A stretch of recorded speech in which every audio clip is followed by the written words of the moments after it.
If you're going to be getting a divorce in Pennsylvania, one of the things that you're going to want to know is what are you going to get out of the divorce financially?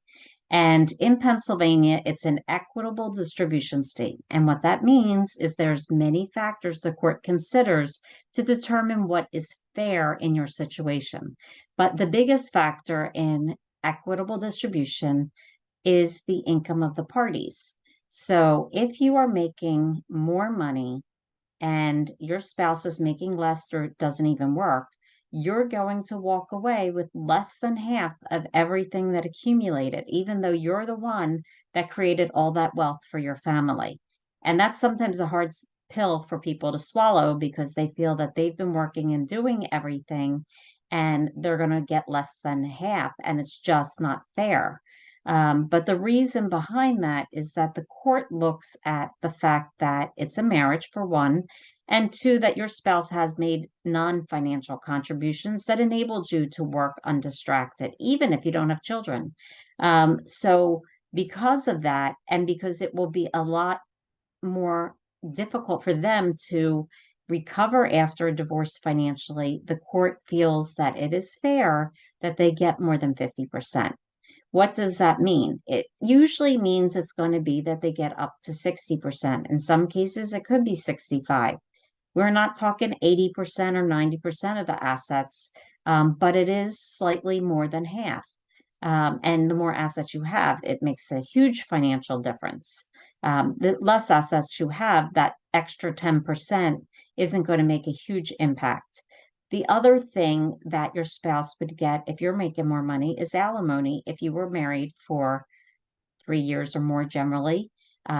Usually, for every 3 years you're married, they're going to get a year of alimony, in addition to getting more than half the assets. And again, that's also difficult to swallow because you're working and you're paying them to not work or to work less than you do or earn less than you do. But that's how the law is structured in Pennsylvania. And the length of alimony is based on how long you are married. So if you were married 30 years, you're going to pay a much longer time frame than if you were only married for 3 years. Um, and then there are circumstances where that alimony will terminate. If your spouse lives with another man, or if they remarry, you would not have to pay for the full term. At that point, you would have to petition the court and let them know that your spouse is living with another man, or that they got remarried in order to get your alimony to terminate. But what is very difficult to change is that distribution of your assets and your debts. Once the court has entered a court order by agreement or because they held a hearing, you're not going to be able to change the terms of that agreement. So if the court awarded them 60%, you can't change that just because 2 years later they're making more money. You could change the alimony and get that modifiable, but you can't change the distribution of assets.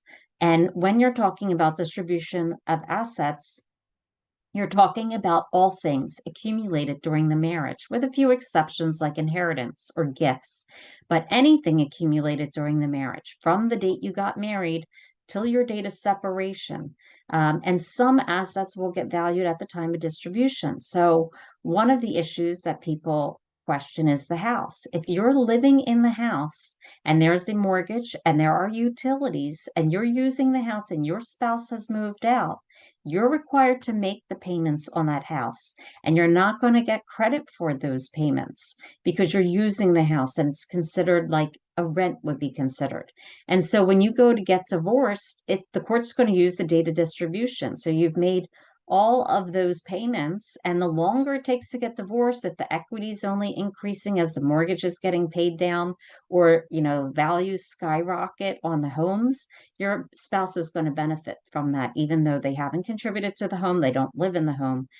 So in those cases, you need to balance. Is it better to try to get this divorce over quicker, or is it better to wait to see if interest rates go down? But you have to look at, if interest rates go down, if the value of the home is going to go up, or how much equity you've paid into it, to determine really when the ideal time is to get divorced.